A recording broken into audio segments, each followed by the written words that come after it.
Prontinho, pode começar. Boa noite, pessoal, tudo bem com vocês? É um prazer estar de volta aqui. E hoje nós vamos iniciar a nossa terceira aula, né? Concluir esse ciclo de aula da matéria do sistema notorial. E hoje nós vamos falar um pouco, né, sobre o registro de títulos e documentos. O que é registro de títulos e documentos, né? A definição do registro de títulos e documentos é um dos serviços prestados pelo cartório extrajudicial do Brasil, é a essência dos cartórios espalhados pelo Brasil. A sua principal função, né, é garantir a publicidade, autenticidade, segurança e conservação dos documentos e contratos de interesse particular ou empresarial. A gente estudou nas outras aulas um pouquinho, né, sobre como surgiu os cartórios e como eram feitos os primeiros registros, e nós vimos também na segunda aula que se instituiu uma lei, né, para normatizar esses registros desses títulos, a conservação e todas as outras especificidades que a gente viu na aula passada. Então, nós vamos continuar, né, com a linha de pensamento, mas vamos voltar um pouco na essência. O que é registro de títulos e documentos? É a primazia do cartório. O que visa? Garantir a publicidade, autenticidade, segurança e conservação dos documentos. Podem ser eles particulares ou empresariais. Aqui, a gente tem um pouco sobre a função, né? Qual é a função do registro desses documentos? A primeira delas, a gente já leu, né, lá no slide anterior, garantir a publicidade e a segurança jurídica.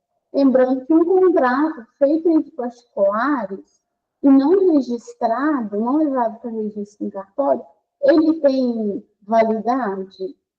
Ele tem validade se ele não ferir o Código Civil, da Lei Geral dos Contratos, se não for um objeto ilícito, se for uma obrigação possível de ser cumprida, se for uma obrigação exigível, se não for coisa infringível, porque coisa infringível não tem como você reparar, né?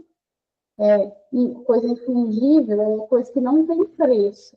Porque, por exemplo, se é uma coisa de muito valor sentimental, como é que eu faço um contrato emprestando e, em caso de perda, qual que é o valor material disso? Se é sentimental.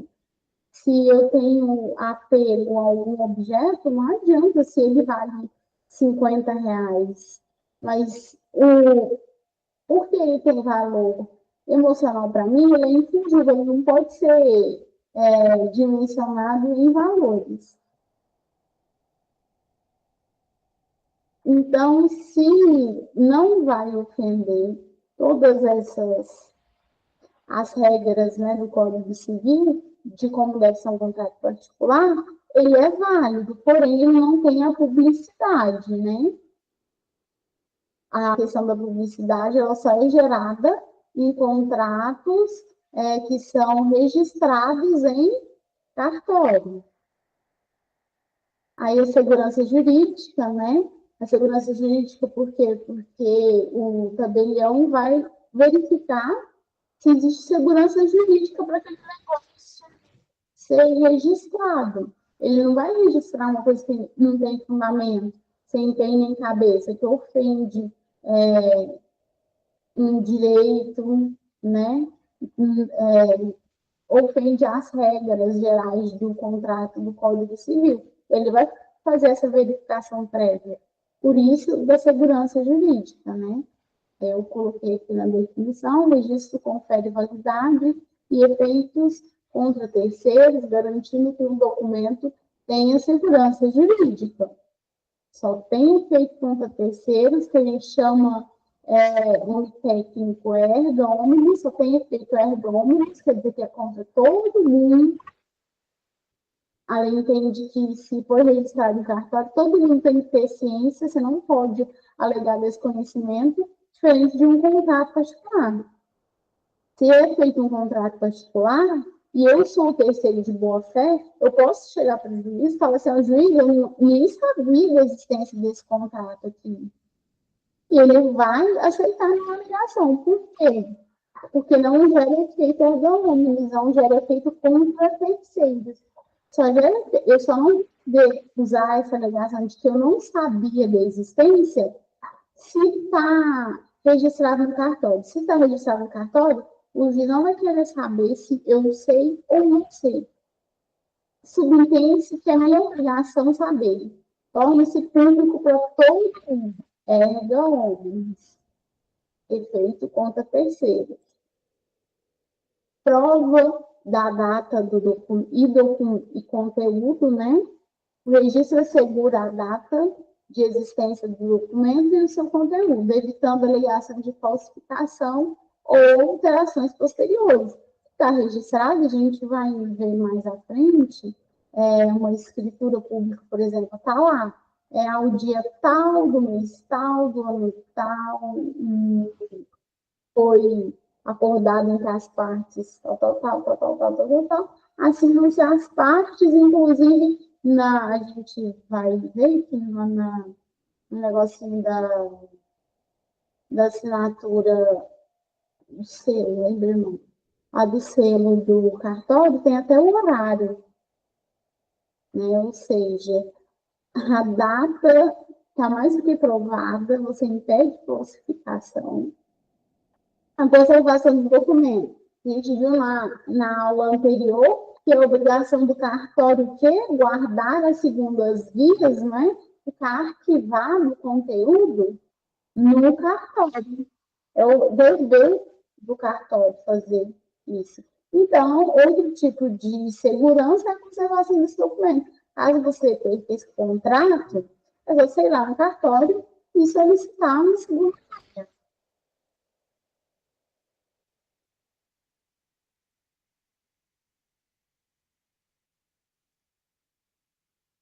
A função do registro de títulos e documentos. Qual que é? Em caso de descumprimento de obrigações previstas em contratos registrados, o documento pode ser usado como prova em processos judiciais. Se está registrado em cartório, tem a assinatura de duas testemunhas, ele tem peso e validade de uma carta de execução. Você não precisa entrar com processo de conhecimento. Falando uma linguagem jurídica, técnica, um contrato feito entre duas pessoas, levado para registrar em cartório, ele ainda precisa passar pelo processo de conhecimento. Mas se ele for levado a cartório, tem a assinatura de duas pessoas e duas testemunhas, vocês já viram por que a maioria dos contratos, eles se perguntaram por que a maioria dos contratos que a gente vai assinar está sempre lá, duas testemunhas? É porque quando tem a assinatura de duas testemunhas, esse contrato ganha força de execução, força de um título extrajudicial executável. Se eu não tenho a assinatura dessas duas testemunhas, mas é registrado, por exemplo, eu entro com um processo de conhecimento, aí o juiz fala assim: beleza, você tem direito a executar essa dívida. Aí depois vira a questão. Mas se já está lá, temos um contrato registrado em cartório, está com duas testemunhas, eu já entro com o processo de execução direto, não precisa passar pela fase de conhecimento.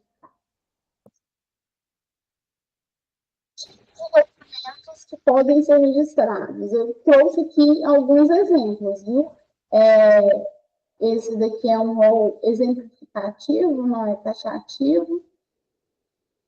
Contratos particulares. O que são esses contratos particulares? Prestação de serviço, compra e venda, empréstimo,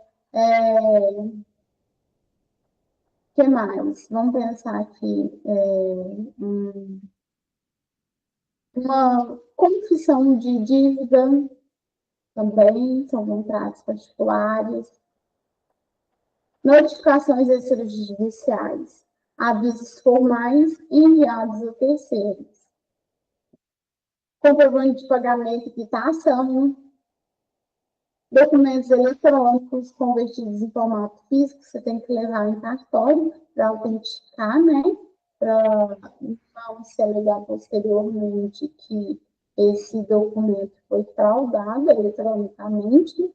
Vai ser feita essa confirmação, né, lá no cartório, que esse documento é original, ele foi impresso, estava na via eletrônica e foi impresso corretamente, nos mesmos moldes para o formato físico. Estatutos e atas de associações não empresariais, você faz no cartório de registros de títulos e documentos. E se for empresarial, onde é que eu vou fazer? Você vai fazer, você vai registrar no cartório de registro civil de pessoas jurídicas. Aí não é mais no cartório de registro de títulos e documentos. Declarações de vontades, né, que são os testamentos, né, das declarações de vontades. É muito comum fazer o testamento ele é feito em cartório, né? Testamento cerrado, você vai lá no cartório, declara suas últimas vontades, esse é um dos atos que obrigatoriamente você tem que estar acompanhado por um advogado, que o advogado ele vai servir como assistente, né, da parte que está declarando a vontade, vai se verificar todos os requisitos prescritos em lei. As certidões de documentos estrangeiros para validade no Brasil, ele tem que ser levado em cartório. Esse documento, o documento na língua, né, estrangeira, no caso, vamos supor, inglês, esse documento em inglês, se o cartório não tiver pessoa habilitada, o tradutor habilitado legalmente para fazer tradução, você vai chegar no cartório já com a tradução por um oficial habilitado, viu, gente? Não é qualquer pessoa que pode fazer a tradução de documentos oficiais, isso você tem que ser habilitado, e não é uma coisa tão simples. Você tendo essa licença, você pode fazer a tradução de documentos oficiais, aí com essa tradução, você leva no cartório para ser validado, né, aqui no Brasil.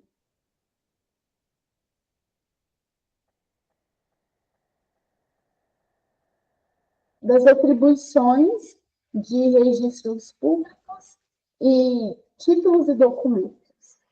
Registro Público de Títulos e Documentos, RTD, possui diversas atribuições legais estabelecidas pela Lei 6.015 de 73, a Lei dos Registros Públicos, que a gente viu bastante na aula passada, e também tem um material muito completo, né, que foi disponibilizado para vocês, falando mais a fundo sobre a lei, e também as atribuições, está muito bem descritas no material de vocês, na hora que vocês estiverem lendo, vocês vão ver que está especificado muito bem essas atribuições. Aqui a gente vai falar de algumas de forma mais superficial, né? Porque senão uma aula só não seria suficiente, mas o material de vocês é muito bem elaborado, vocês vão poder tomar ciência dessas atribuições. As suas funções vão além de simples arquivamento de documentos, sendo essenciais para garantir a segurança jurídica, a autenticidade, a publicidade e a uma ampla variedade de documentos, que a gente já viu nos slides anteriores. Aqui, algumas das atribuições do registro público de títulos e documentos. O que seriam essas atribuições? Evitar fraudes, o registro impede que os documentos sejam alterados ou negados posteriormente. Né? Não tem como falar que não foi você que assinou e foi registrado lá em cartório. Por quê? Por que não pode, hein, gente? Isso mesmo, tenha fé pública, se o cartorário, se o tabelião assinou, todo mundo que lê tem uma justificativa, porque ele não ia assinar um documento, não ia convalidar esse documento, não ia registrar esse documento, senão, se fosse uma assinatura falsa, por exemplo. Garante, né, a autenticidade e a validade jurídica, um documento registrado tem força probatória perante a justiça, que eu acabei de explicar agora há pouco para vocês, dá publicidade ao ato, registro torna o documento válido contra terceiros. Válido contra terceiros, gera o efeito erga omnes. Ninguém pode alegar desconhecimento. Contrato particular que não foi registrado em cartório, eu, terceira de boa-fé, posso alegar desconhecimento. Por exemplo, se eu faço um contrato de compra e venda de um imóvel de gaveta com a Maria,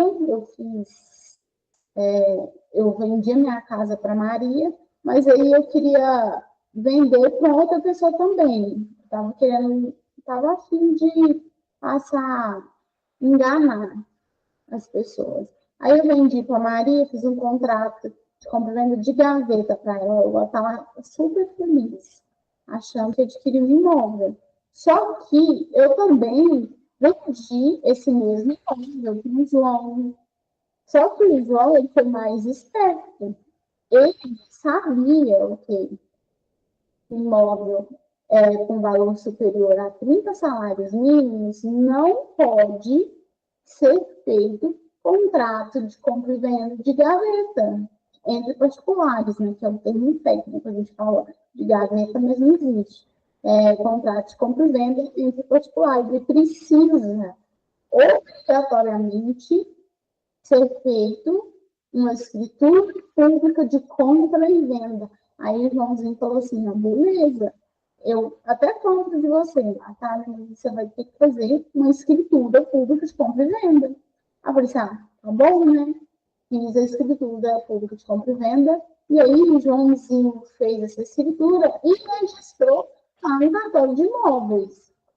Eles são um legítimo proprietário, porque eles têm todos os passos devidos na lei. E a Mariazinha, que estava lá morando na casa, já tinha 15 dias, toda feliz. Sabe o que aconteceu? O Joãozinho chegou lá e falou assim, uai, Mariazinha, a casa é minha, você tem que sair. Aí a Mariazinha falou, não vou sair, eu comprei o contrato. Só que o contrato dela era o quê? A gente acabou de ver, contrato entre particulares. E o que o Joãozinho fez? Fez uma escritura pública e ele fez a escritura pública e registrou no cartório de registro de imóveis. Ele é o proprietário. Sabe o que vai acontecer? A Mariazinha vai ter que deixar o imóvel. Ela não tem a propriedade, ela tem a posse. E a gente já aprendeu que propriedade é maior que posse. E aí a Mariazinha vai ter que deixar o imóvel. E com sorte, a Mariazinha vai achar a Natália e vai lá pedir uma indenização, né? Por danos materiais, porque ela pagou pelo imóvel, e morais, pegar esse dinheiro da Natália. Porque às vezes nem isso se consegue, né? Porque uma pessoa que já está de má intenção, ela some com esse dinheiro, e aí você vai ter que entrar com um processo de execução que às vezes demora muito tempo.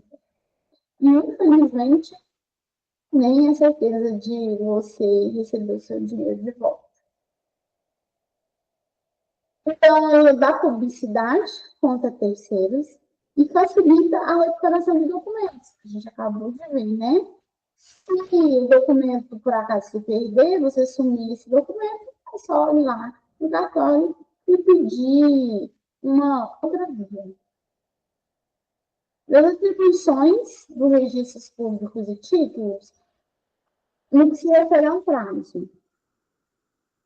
Qual é o prazo para registro dos títulos e documentos? Os títulos e documentos deverão ser registrados no prazo de 20 da data da assinatura das partes. Então, pode ser com 90 dias? Não. Com 22 dias? Também não. 20 dias. Ah, gente, e é dias corridos, tá? Não são dias úteis. E o registro de escrituras públicas e particulares. O registro de escrituras públicas e particulares, né, é um serviço cartorário essencial para garantir a autenticidade, segurança jurídica e publicidade de diversos atos jurídicos. Ele ocorre principalmente no RTD, Registro de Títulos e Documentos, e no registro de imóveis, dependendo da natureza do documento. Sobre as escrituras públicas, a gente vai falar um pouquinho das duas, viu, gente? A gente já começou, né, a falar um pouco sobre elas nos slides anteriores, agora nós vamos aprofundar. Uma escritura pública e também um registro de contratos particulares. Escrituras públicas. A escritura pública é um documento formal, elaborado por um tabelião de notas, que dá fé pública ao ato. É obrigatória para certos negócios jurídicos, conforme o artigo 108 do Código Civil. Existem contratos que, para serem validados, eles precisam ser feitos de forma pública, via a escritura pública. É obrigatório. Um deles, gente, qual que é? Isso mesmo. A compra e venda de imóveis com mais de 30, com valor superior a 30 salários mínimos. É obrigatório a escritura pública de compra e venda. Não existe outra opção. As características da escritura pública. É redigida e assinada em cartórios de notas por um tabelião. Confere autenticidade, segurança jurídica, pode ser utilizada como prova plena em processos judiciais. O que isso quer dizer, prova plena? Já é suficiente por si só, você não precisa complementar essa prova. É uma prova indiscutível. Tem presunção de veracidade, pois é feita por autoridade pública. Eu também falei, né, sobre a fé pública. Isso aqui, presunção de veracidade, é a fé pública. Os tabeliões são dotados de fé pública. Algumas profissões são dotadas de fé pública. E alguns órgãos, né? Todo órgão público é dotado de fé pública, né? E em algumas profissões, em alguns atos também, você tem essa presunção de fé pública. Claro, né, gente, que eu estou te falando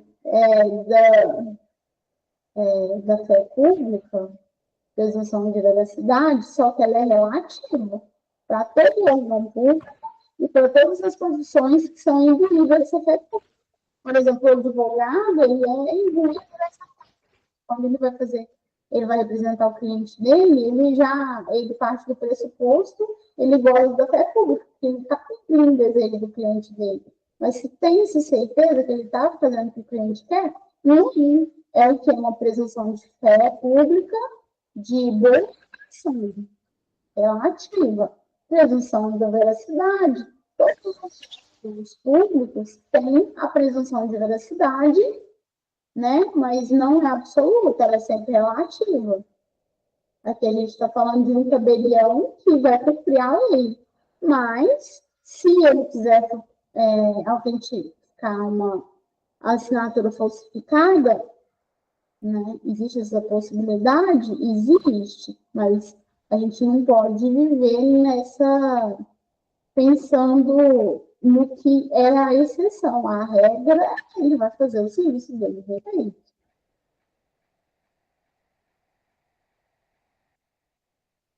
casos em que a escritura pública ela é obrigatória, compra e venda de bens imóveis acima de 30 salários mínimos, a gente já falou isso daqui algumas vezes e a gente vai falar no decorrer da aula, que é para fixar, para vocês não esquecerem nada.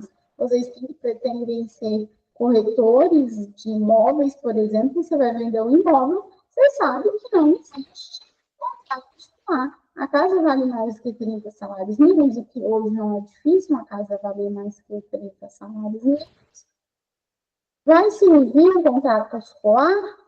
Não vai servir. Eu vou fazer uma escritura pública de venda. Doações de bens imóveis sempre precisa da escritura pública, é obrigatório.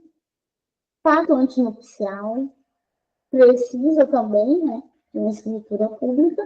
Ela é feita no cartório de notas e, posteriormente, no dia que você vai oficializar a união, né, lá no cartório, você leva esse pacto antinupcial, ele é registrado junto com a verbação do casamento, né? Vai lá, as partes casaram no dia tal, no tal, e aí você vai lá ver na certidão de casamento, regime, regime de comunhão parcial de bens, regime de separação total de bens, regime de comunhão total de bens, participação no final dos acrescidos.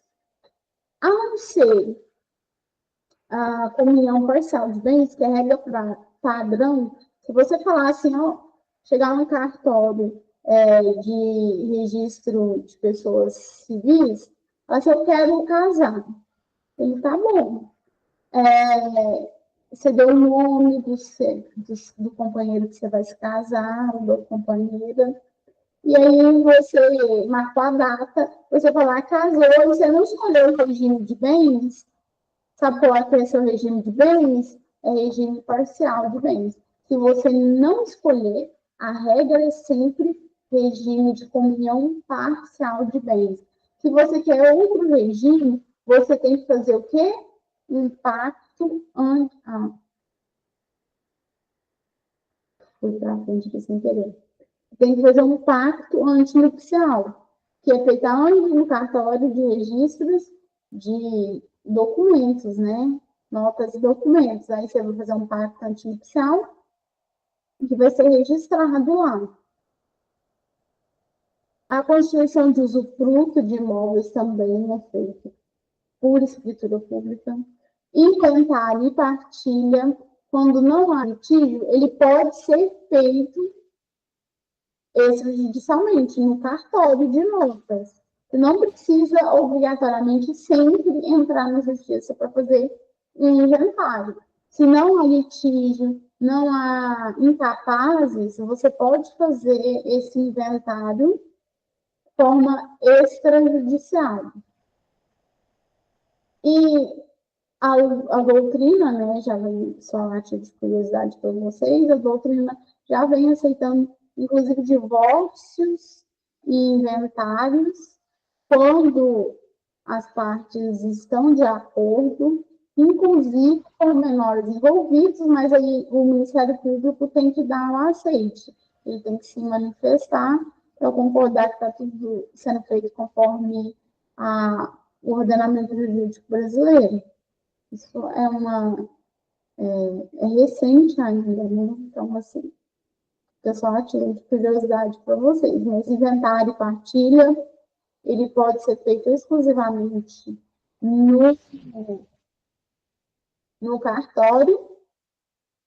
Reconhecimento de união estável. Aí, inventário e partilha é escritura pública, tá, gente? A gente está falando de escritura pública obrigatória. Reconhecimento de união estável. E aí, depois, por exemplo, você faz o seu vencimento de união estável, depois que vocês adquiriram algum bem, por exemplo. Aí você vai lá, pega essa escritura pública de união estável, leva aonde? No cartório de imóveis, por exemplo, para registrar essa união estável retroativa, porque a união estável ela pode ser retroativa. Ela vai ser registrada na data que vocês alegaram que vocês começaram a ter essa união estável, diferente do casamento. Vocês viviam juntos há 10 anos, só 10 anos depois vocês resolveram casar, não fazendo um título de união estável, legalmente, assim, pelo menos de início, vocês são casados a partir daquela data. Lógico que é uma ação judicial de divórcio a partir de bem, e depois você consegue comprovar essa união estável anterior. Mas, via de regra, se você casou e não registrou união estável, o casamento é a partir da data que assinou o papel. Reconhecimento da união estável, já falei, né? A doação de bens imóveis. Gente, o que eu queria acrescentar aqui? Nessa doação de bens imóveis, se essa doação ela é feita, por exemplo, para um filho, a lei considera adiantamento da legítima, tá? Principalmente se ultrapassou 50% dos seus bens que você podia dispor, é adiantamento de legítimo. Traduzindo aqui, adiantamento de herança.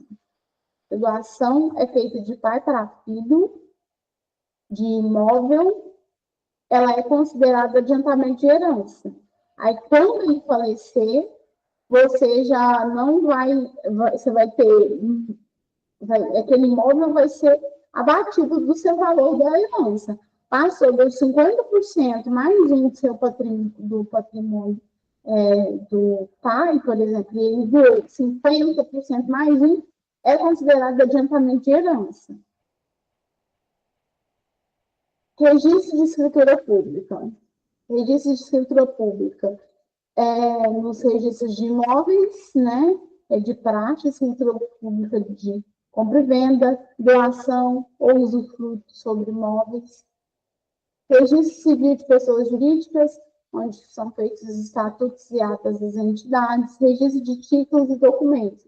Escrituras que não têm um local específico de registros para garantir a publicidade e conservação.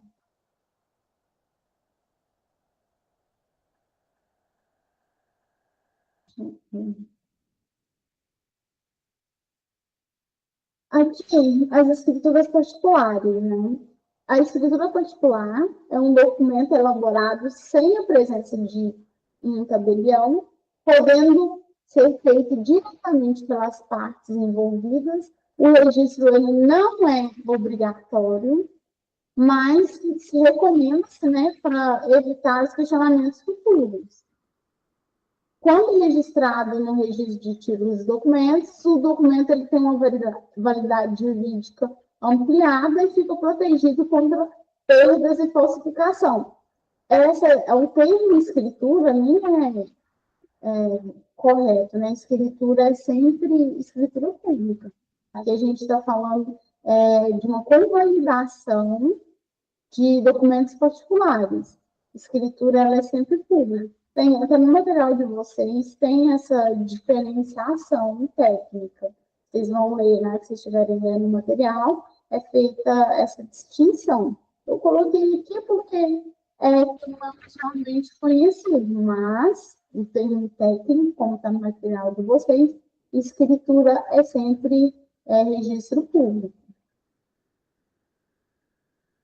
Características de um contrato particular ou de uma escritura particular, como queiram, é feita entre particulares, sem a necessidade de um tabelião, pode ser usada como prova em juízo, desde que reconhecida a sua autenticidade, que é o quê? Reconhecida a sua autenticidade. Lembra que contrato feito entre particulares tem validade? Tem validade, mas ele passa, eu expliquei para vocês, né? Qual que é a fase que ele entra? Ele entra numa fase de conhecimento, que é uma fase processual. Ele não entra em fase de execução. Eu não pego um contrato e entro para executar ele. Eu entro na fase de conhecimento, o juiz vai falar assim, beleza, esse título é válido e executível. Aí ele vai mandar executar. Em alguns casos, precisa do reconhecimento de firma para maior segurança. Quando registrado no registro de títulos e documentos, ganha validade contra terceiro. Exemplos de documentos particulares que podem ser registrados. Contrato de compra e venda de bens móveis, tá? E bem imóvel, qual que é o bem imóvel que pode ser registrado? Qual é a possibilidade?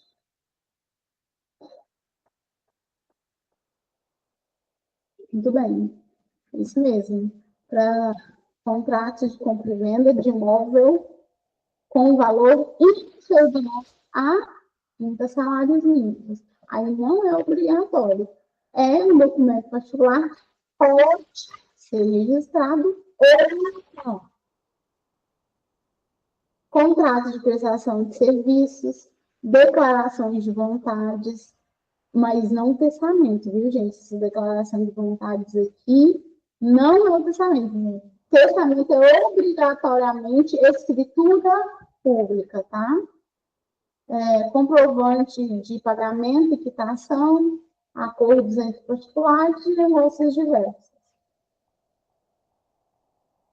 Principal diferença entre a escritura pública e o contrato particular.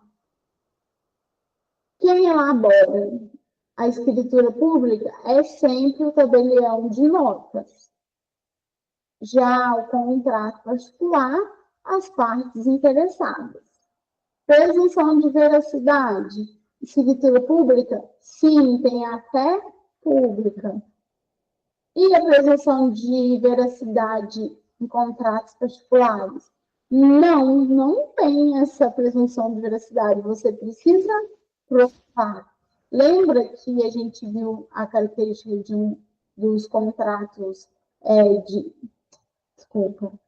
Lembra que a gente viu que uma das características da escritura pública é o efeito erga omnes, a prova plena? Vocês lembram que a gente acabou de ler? A escritura pública tem prova plena. Então, a presunção de veracidade dela é plena, em cada discussão. Já na escritura particular, não, ela precisa de provas complementares, ela não é uma prova plena. Da obrigatoriedade, a gente acabou de ver que escritura pública, em alguns casos, é obrigatória. Já o reconhecimento de firma de documentos particulares é opcional. Registro obrigatório.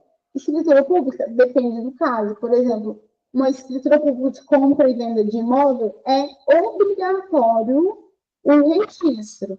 Porque se você não registrar, o que acontece, gente? Você se torna proprietário, a gente já viu isso lá no início do curso. Muito bem, você não é proprietário, você é proprietário quem registra a escritura de compra e venda no cartório de imóveis. Perfeito. Então, é obrigatório, por exemplo, no caso de um bem imóvel. É obrigatório, sim, o registro. Mas onde vou registrar? Aonde, gente? Muito bem, no cartório de imóveis. É o contrato particular apenas para garantir validade contra terceiros. Para ter efeito errôneo, ela obrigatoriamente tem que ser registrada, né? Força jurídica mais forte e difícil de se contestar. Lembra da fé pública? Eu falei para vocês que ela não é absoluta. Se você tiver uma prova muito robusta, mas ele não pode ser uma mera suposição. A suposição ela não é aceita perante uma escritura pública. Já a mera suposição no contrato particular, ela já é suficiente para se instaurar dúvidas e para se questionar a validade daquele contrato particular. Escritura pública, suposições não são cabíveis. Você tem que ter, desculpa, uma alegação muito forte de que aquela assinatura que está ali não foi sua. E aí, a prova é seu. É você que vai ter que provar que o tabelião falsificou, convalidou uma assinatura falsificada, porque ele tem fé pública. Documentos gerais exigidos para qualquer escritura pública. Aqui eu trouxe alguns documentos gerais, mas o material de vocês está muito completinho, tem alguns exemplos de documentos que são exigidos, alguns documentos que são de praxe. Documento de identidade para pessoas físicas, viu, gente? Documento de identidade, no caso, RG, CNH ou outro documento com foto, cadastro de pessoa física, o CPF, comprovante do estado civil, solteiros, certidão de nascimento, casados, certidão de casamento, atualizada até 90 dias, mas depende, porque tem cartórios que pedem 30 dias de validade, dão 30 dias de validade, depois de 30 dias você tem que renovar, mas aí varia.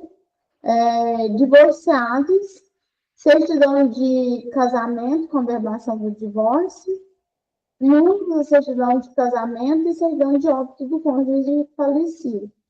Comprovante de residência atualizado, profissões e endereços completos. Também escritura pública pede e-mail, não coloquei aqui, mas a regra geral pede e-mail também, tá? E se casados, no caso aqui, se for casado, além de você apresentar a certidão atualizada com até 90 dias, se for regime de bens diverso do comunhão parcial de bens, se tem pacto antinupcial feito no cartório que a gente viu agora há pouco, você tem que também levar o pacto antinupcial junto com a certidão de casamento. Vai ser exigido também. Documentos para as partes envolvidas quando forem pessoas jurídicas. O contrato social ou estatuto social atualizado, certidão CNPJ da empresa, certidão simplificada da junta comercial para empresas registradas na junta comercial até 30 dias, documentos de identidade CPF dos representantes legais, ata da eleição dos administradores, se for o caso, né? Se tiver mais de um sócio, a procuração pública, se houver representante legal. Eu trouxe aqui, no material de vocês, né, a gente vai estar muito mais detalhada, só porque a gente ainda não dispõe de tempo suficiente para destrinchar cada um dos documentos. Eu coloquei aqui alguns exemplos de algumas escrituras públicas que são recorrentes. No material de vocês também vai ter outros exemplos. Escritura pública de compra e venda de imóveis. O que vai ser preciso? Além dos documentos das partes envolvidas. Isso é além dos documentos das partes envolvidas. Tem os documentos das partes envolvidas? Vamos para a próxima etapa, que são os documentos para registro da compra e venda de imóveis. O que eu vou precisar? Da certidão de matrícula atualizada do imóvel, emitida pelo cartório de registro de imóveis, a certidão de ônus reais, para verificar se o imóvel tem penhoras ou hipotecas, certidão negativa de débito municipal, IPTU e taxas, declaração de quitação condominial, se for apartamento, comprovante de pagamento do ITBI, que é o Imposto de Transmissão de Bens Imóveis. Ou, por exemplo, essa aqui é o que vocês vão mais usar no dia a dia de vocês. Né?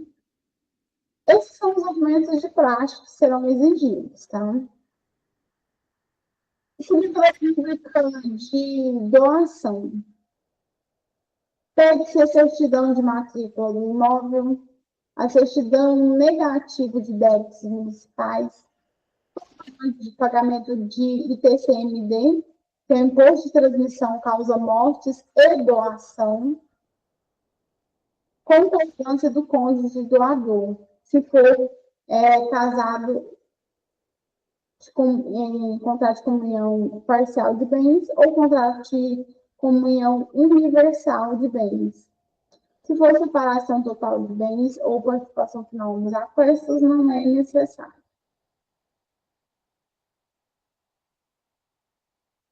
Escritura pública de união estável. Além dos documentos pessoais, é exigido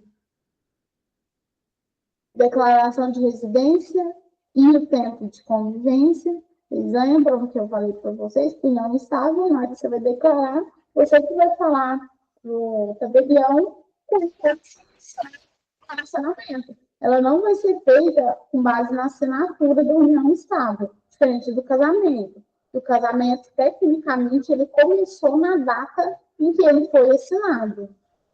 Se eu vivo junto com uma pessoa há 10 anos, mas eu casei e não fiz, em vez de fazer uma escritura pública de união estável, juridicamente falando, tecnicamente, eu vou ser casada a partir daquele momento.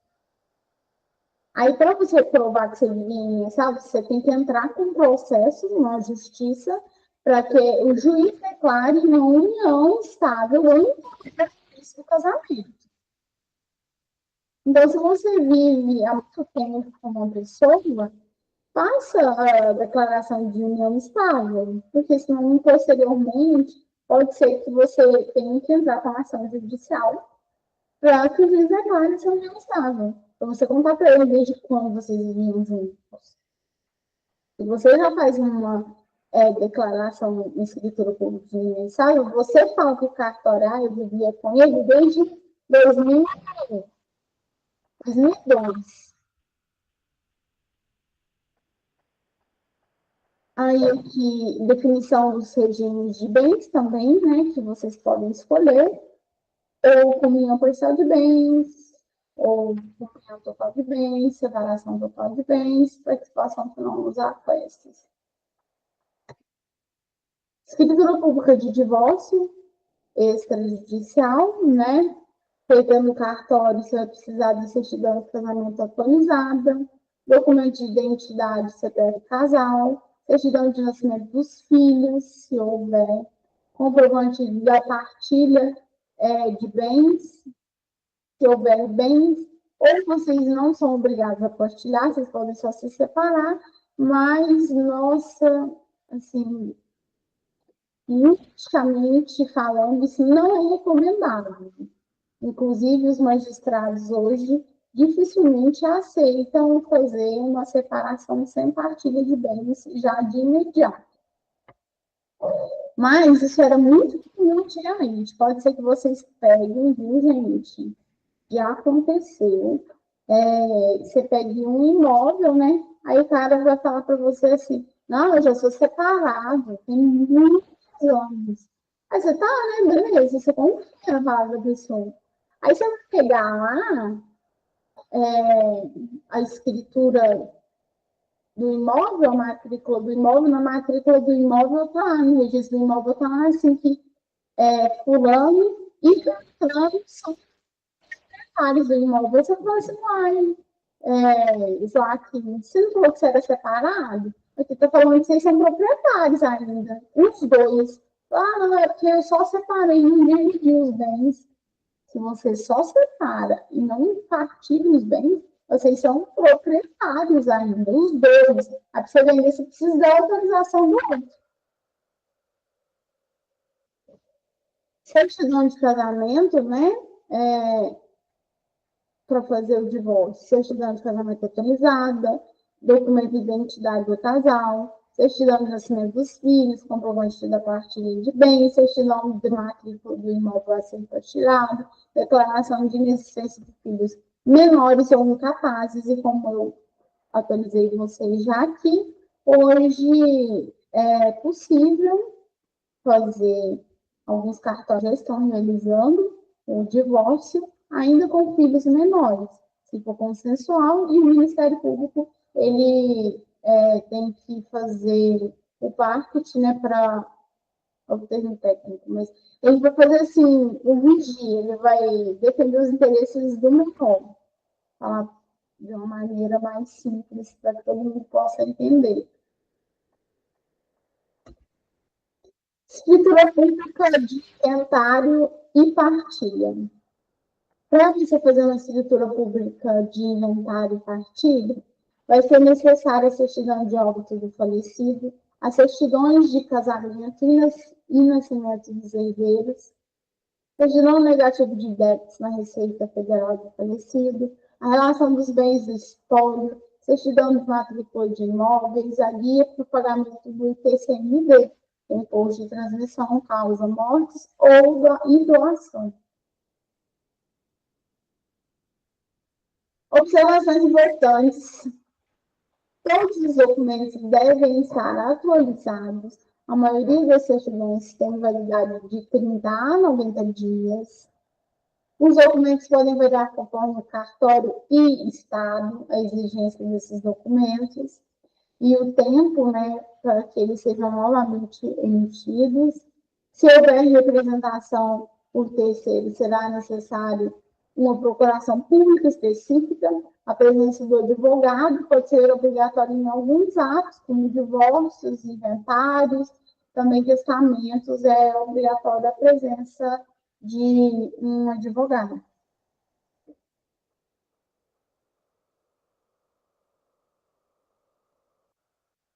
Deixa eu só mostrar aqui para vocês, gente.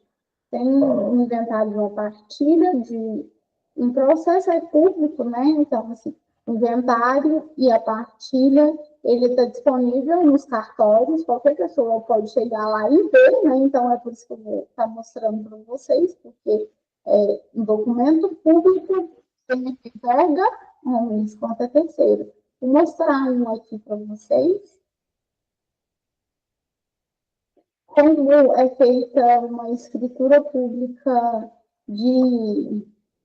Esse daqui é uma escritura pública de inventário e partilha, tá, gente? É de um processo, é de um cliente meu, que a gente está, de um processo que eu estou trabalhando nele. Mas aqui só para vocês verem como é feita uma escritura pública de inventário. Aqui tem a certidão, aqui tem os dados dos clientes, os herdeiros, aqui são todos os herdeiros, a descrição, se eles são casados ou não. Aqui é interessante saber que tem também o dia que foi feito, a data, todos os bens que estão sendo partilhados. E aqui, ó, deixa eu mostrar para vocês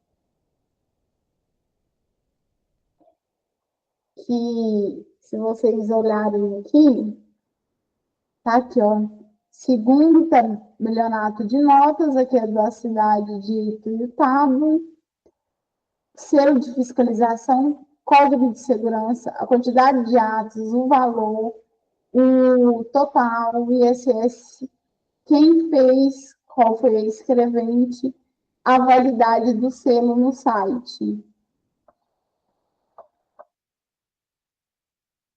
É assim que é feita uma escritura pública de inventário.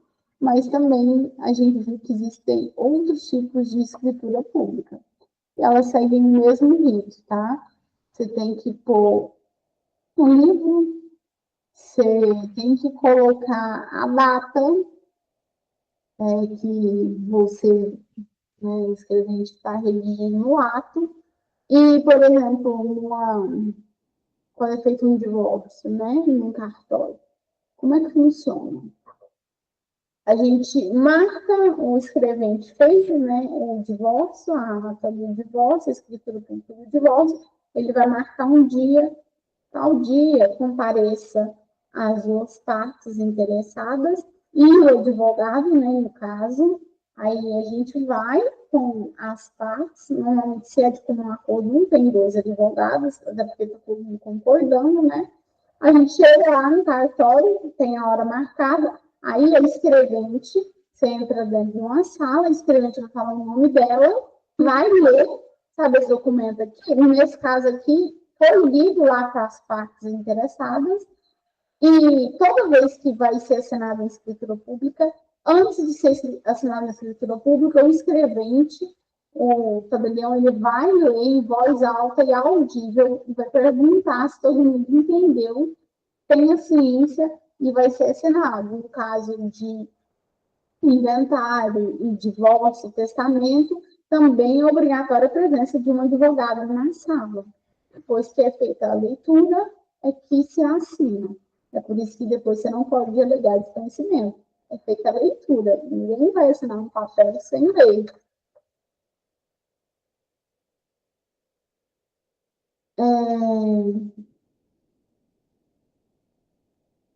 Vamos continuar aqui. Requisitos, né, para validade dessa escritura pública.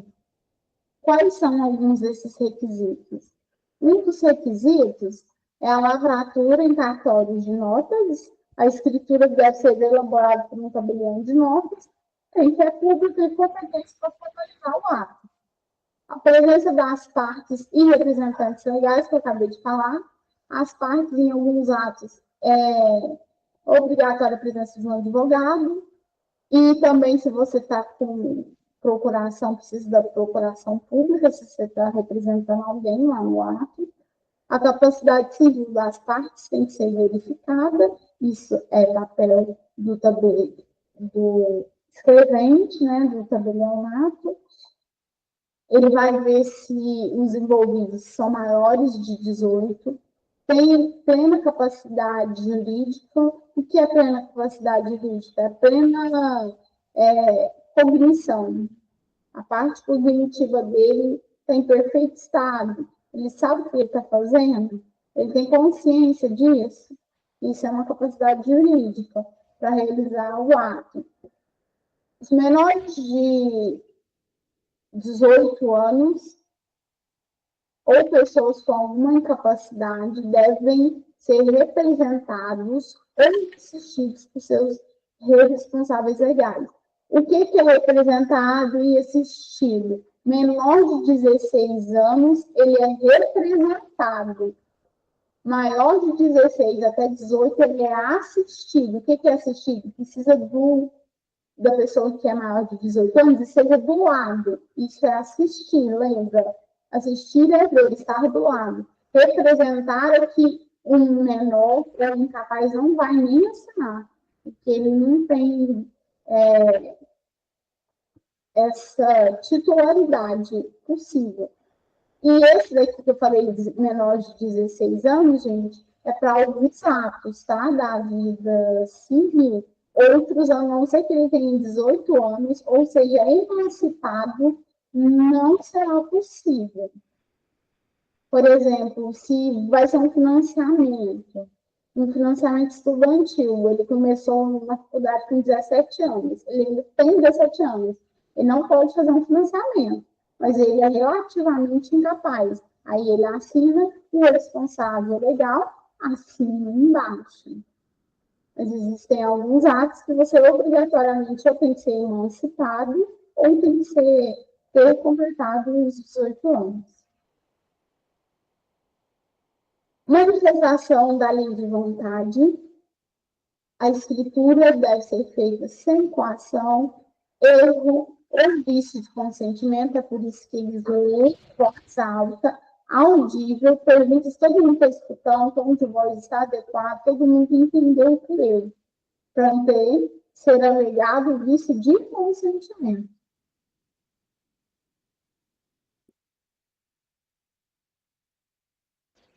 Poderão garantir que as partes entenderam o conteúdo antes da assinatura. Vai ser perguntado, depois aí, vocês entenderam, tem alguma dúvida? Não, aí se assina. É sempre assim. Obediência à forma legal. Os documentos devem conter todas as informações exigidas por lei, incluindo a identificação das partes, a descrição detalhada do objeto da escritura, o imóvel, bens, obrigações, declaração clara da vontade das partes, assinatura das partes e do tabelião. Pagamento dos impostos e taxas também é obrigatório, porque senão você não registra a escritura pública, tá, gente? Se não pagar os impostos e as taxas. Além, né, claro, do serviço corporativo. Dependendo do ato, é necessário o pagamento de tributos, como o TBI, que é Imposto de Transmissão de Bens Imóveis, compra e venda de casas, imóveis, sempre vai ter o pagamento do ITBI, que é Imposto de Transmissão de Bens Imóveis. E TCMD, se for uma doação de um imóvel ou uma transmissão causa-morte, que no caso seria um inventário. Né? A assinatura das partes e do tabelião. Esse TCMD ele também é pago no caso de cessão de direitos hereditários, tá? A assinatura das partes e do tabelião. A escritura só será válida após ser assinada por todas as partes envolvidas e pelo tabelião de notas. O registro em cartório, quando exigido. Algumas escrituras precisam ser registradas para produzir efeitos perante terceiros, como a compra e venda de imóveis, deve ser registrado no cartório de registro de imóveis, sempre, porque antes disso, se você tem escritura pública e não está registrado, é o que, gente? Muito bem, você só tem a posse, você não é proprietário, não. Você tem a posse. Tem escritura pública, você tem posse. Depois, registrou, você é proprietário. Muito bem, então, registro em cartório, no caso de compra e venda de imóveis. União estável, pacto antinupcial, deve ser registrado no registro, no cartório de registro civil. Se tem pacto de união estável, tem que ser registrado no cartório de registro civil. União estável também. Atas, estatutos de associações, devem ser registrados no registro civil de pessoas jurídicas, no cartório de registro civil de pessoas jurídicas.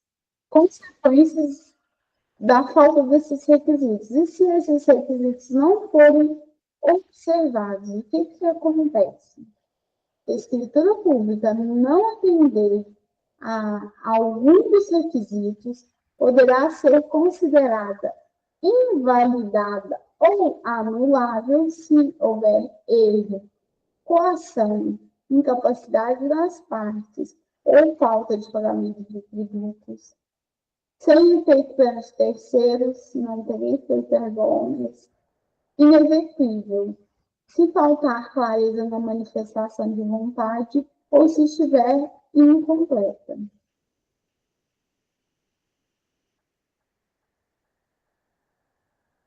Restrição legal dos condomínios edilícios. Vamos agora falar um pouquinho sobre os condomínios. Né? Condomínio edilício, eu trouxe aqui uma definição para vocês, eu vou ler e depois eu vou comentar um pouco sobre.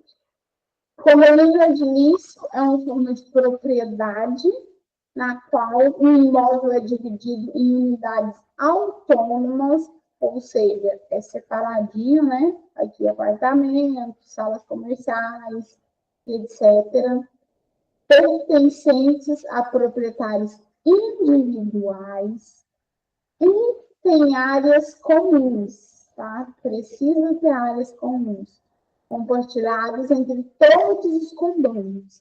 Ele está regulamentado pelo Código Civil da Lei 10.406 de 2002 e entre os artigos 1331 a 1358. E pela Lei dos Registros Públicos, né? Lei 6.573. Os passos específicos. Vou só com espaços para se instituir um condomínio de início. Registro de incorporação imobiliária antes da construção. Antes de se iniciar a construção, o incorporador, a construtora, o loteador ou o proprietário do imóvel deve registrar a incorporação do cartório de registro de imóveis conforme a lei das incorporações imobiliárias, edição lei específica, que é 4.591/64. Isso permite a venda das unidades na planta e garante a transferência do empreendimento. Para esse condomínio de ser registrado, ele precisa de vários documentos, porque você vai ligar esse condomínio, que originalmente ele é uma gleba. Por que ele é uma gleba? Gleba é aquilo que nunca foi registrado. É uma mata virgem, né? Sabe aquela coisa que você vai andando assim, você vê uma estrada, assim, no meio do mato, assim. Aquilo aí não tem. Se não tiver proprietário, você vê que é uma área verde. Aí aquilo lá é chamado de gleba. Nunca veio com registro. Aí, um empreendedor, né, falou assim, nossa, aqui seria muito bem um condomínio edilício aqui. Por que não, né? A gente fazendo condomínio aqui.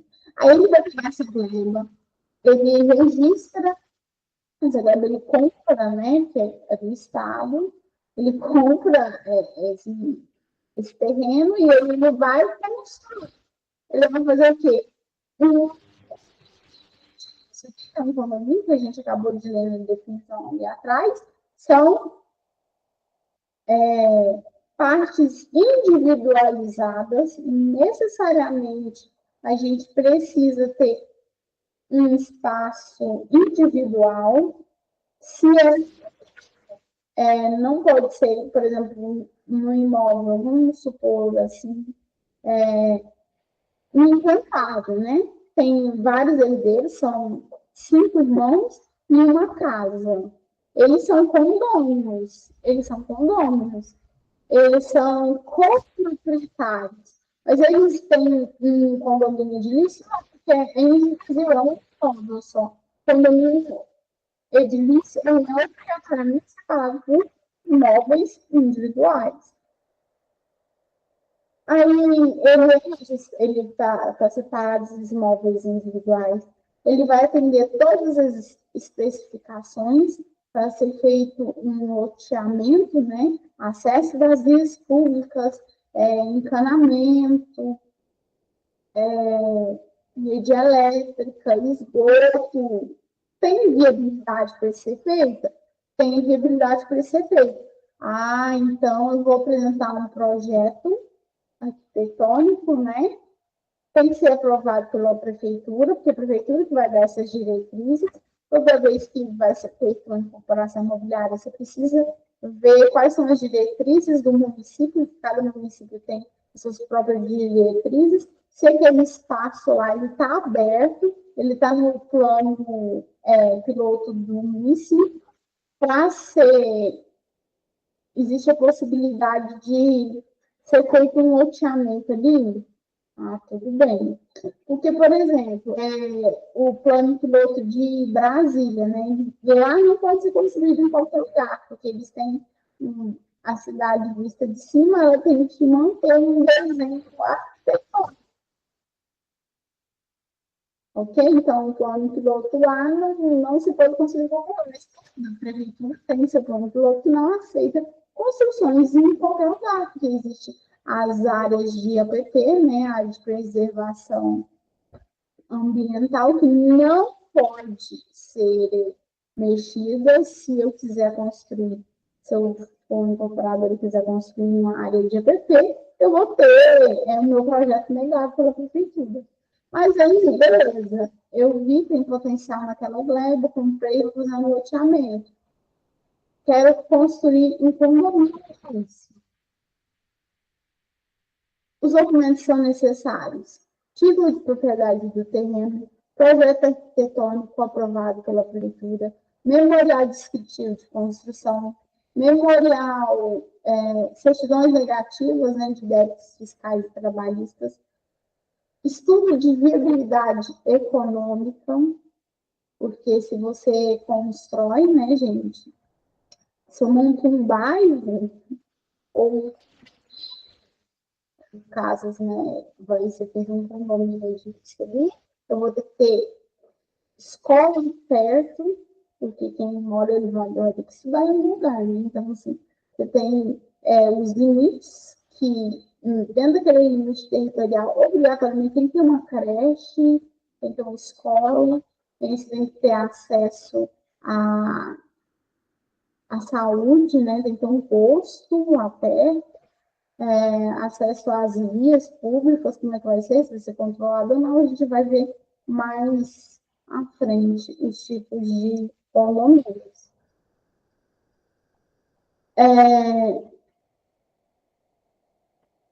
A construção, né? Depois da construção, depois que se tem o ABITS, né, que é a licença da prefeitura para construir, você construiu, aí você tem que fazer o quê? Averbar a construção e a edificação. Depois de ter o ABITS na prefeitura, comprovar que a construção segue as normas urbanísticas. Averbar a construção na matrícula do imóvel. Depois de construído, o que você tem que fazer? Averbar essa construção na matrícula do imóvel no cartório de registro de imóveis. Esse passo individualiza as unidades autônomas do condomínio e permite a venda com registros próprios. A elaboração de uma convenção de condomínio. Como feita? É um documento essencial, obrigatório, urgente, que estabelece as regras de funcionamento e convivência do condomínio. Ela deve conter as definições das unidades autônomas e das áreas comuns. Aí 35% é de área comum, e todo é de área comum. Aí a gente tem aqui a metragem de cada apartamento, que é individualizado, né, as unidades autônomas e as áreas comuns, direitos e deveres dos condôminos, de livre participação, tá? A elaboração da convenção de condomínio, ela tem que ter uma aprovação de no mínimo 2/3, até coloquei aqui, né, a aprovação tem que ter no mínimo 2/3 dos condôminos. As regras sobre despesas e rateio das taxas condominiais, critérios para eleição e rateio das taxas condominiais, critérios para eleição do síndico e do conselho, as penalidades para as infrações às normas, a forma de administração e assembleia. A aprovação da convenção de condomínio ela deve ser aprovada por pelo menos 2/3 dos condôminos, precisa ser registrado no cartório de registro de imóveis para ter validade contra terceiros. Registro de instituição do condomínio. Como é que ele é feito? A última etapa é o registro formal do condomínio no cartório de registro de imóveis, com a individualização das unidades e oficialização da convenção de condomínio. Os documentos necessários, a matrícula do imóvel e a certidão de propriedade, o projeto arquitetônico aprovado e o memorial descritivo, o ABITS da edificação, a convenção de condomínio assinada pelos condôminos, o CNPJ do condomínio, se for o caso, né? Após esse registro, cada unidade ganha uma matrícula individual, permitindo a venda após o financiamento e transferência da propriedade. Registros de... Porque se isso não é feito, viu, gente? Se não é respeitada essas etapas de um condomínio, vira... Vocês lembram que eu expliquei para vocês? Todo mundo é dono de uma única gleba, de uma única propriedade por inteiro, apesar de estar individualizada. Fulano comprou 2.000 metros, o outro comprou 2.000 metros. como não foi instituído esse condomínio, não foi registrado no cartório de registro de imóveis, todo mundo é proprietário de uma fração ideal de um todo. Aqui, depois que é feito, cada um é proprietário de uma parte individual, não é de todo mais.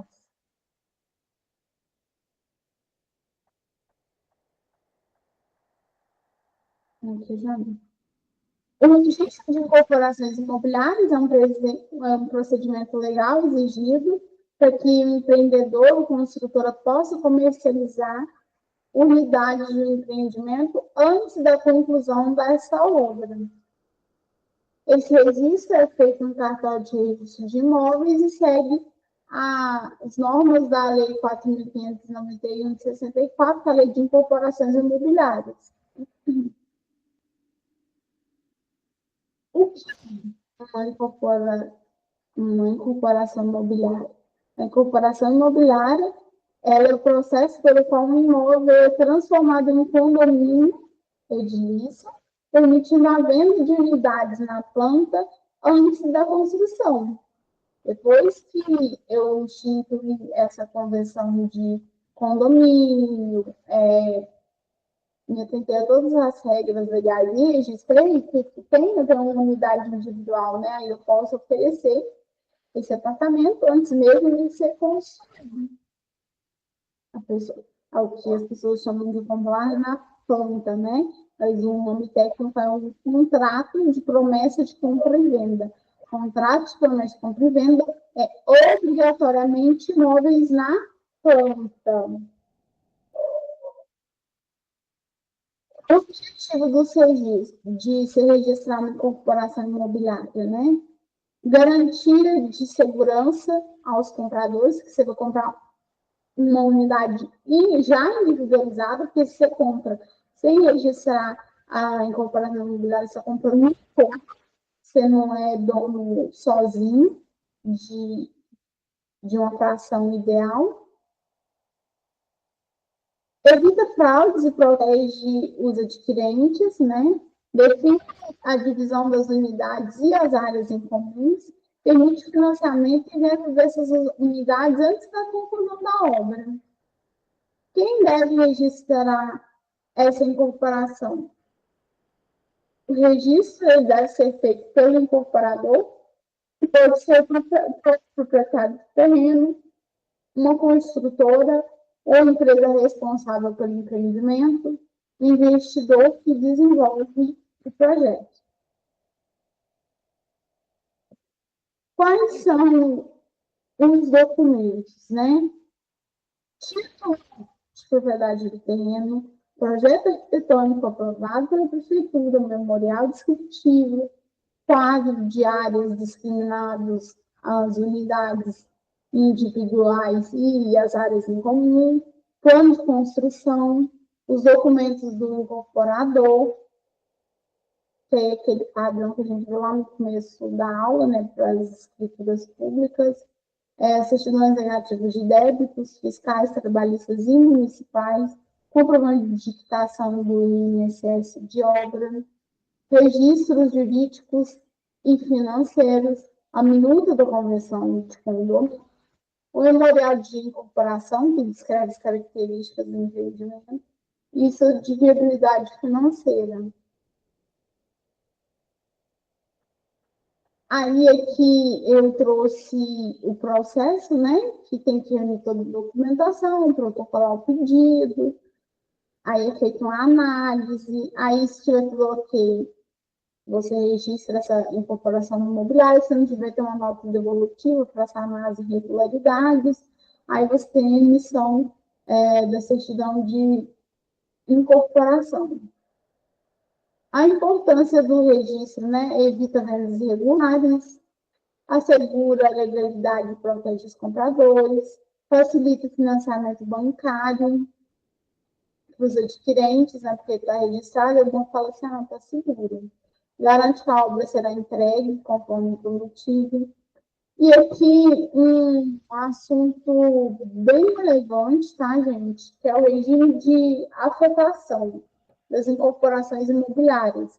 Por que eu estou falando que ele é bem interessante? Além, né, incorporadora garantir que a obra seja construída com recursos próprios, ela põe os bens da empresa para garantir que esse empreendimento vai ser construído.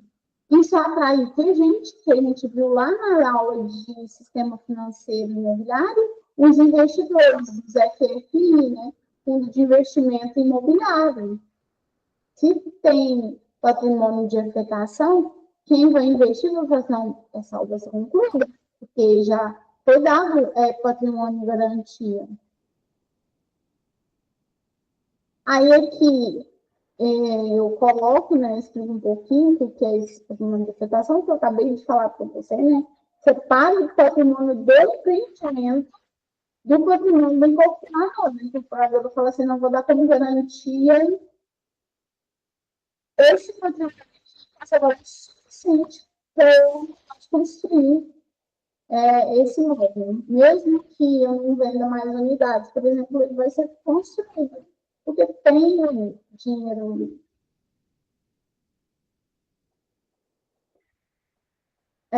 Principais características, né? Os recursos arrecadados com a venda das unidades são destinados exclusivamente à obra. As contas bancárias do empreendimento são separadas das contas da incorporadora. Os credores da incorporação não podem penhorar os bens do empreendimento afetado. Aquele que foi afetado garante cumprimento daquela obra. Se tiver credor, não pode pegar aqueles bens que foram dados em garantia, né, para o patrimônio de afetação. Os compradores têm direito a uma contabilidade específica, que é uma isenção de tributos. Aí, o que se tem patrimônio de afetação e a empresa e a incorporadora fale? Se a incorporadora falir ou abandonar a obra, o regime de afetação permite que os próprios compradores assumam a construção. Eles podem criar uma comissão de representantes para administrar e continuar a obra, buscar um novo construtor para finalizar esse empreendimento, garantir que os recursos disponíveis sejam utilizados corretamente. Isso evita, né, que os compradores fiquem sem imóvel ou tenham que arcar com os prejuízos, muitas vezes, irreversíveis. Aí, aqui falando, só para complementar, que eu não coloquei aqui, mas eu quero falar com vocês um pouco sobre o patrimônio de afetação. Nos contratos de promessa de compra e venda de empreendimentos imobiliários que estão regidos pelo patrimônio de afetação, segundo a lei de extrato, né, a lei 3.608, se não me engano, 3.000 e alguma coisa, agora me fugiu o número da lei, mas aí vocês podem procurar a lei do distrato, que ela é de 2018. A lei do distrato fala que as incorporadoras podem reter no máximo, tá? 25%. Depois disso, é imediato. Entretanto, se a incorporadora que está fazendo esse empreendimento usou o patrimônio de afetação, ela pode ficar com até 50% do valor pago. Olha, tanto que isso é vantajoso para uma empresa de grande porte que pode usar patrimônio de afetação, porque no caso de desistência do comprador, ele pode reter até 50% do que foi pago. Não tem, no máximo, 25%. Aí aqui eu estou falando um pouco, né, sobre os fundamentos do loteamento e desmembramento. O que é o loteamento, né? Loteamento ocorre quando uma gleba, lembra que gleba é aquele pasto ou outra terra que não foi usado para nada. Ocorre quando uma gleba é subdividida em lotes, se destinam à edificação, caracterizando-se pela abertura de novas vias de circulação ou de logradouros públicos, ou ainda pelo prolongamento, modificação ou ampliação das vias já existentes. Já o desmembramento é quando uma gleba for subdividida em lotes, também para fins de edificação. Contudo, nessa hipótese, não haverá a formação de novas vias ou logradouros. Da mesma forma que não haverá o prolongamento, modificação ou ampliação das já existentes. Desmembramento, você não vai mexer em vias de circulação ou abrir novos logradouros. Se você precisa abrir uma nova rua, você está fazendo loteamento, não desmembramento. O registro, como é que é feito?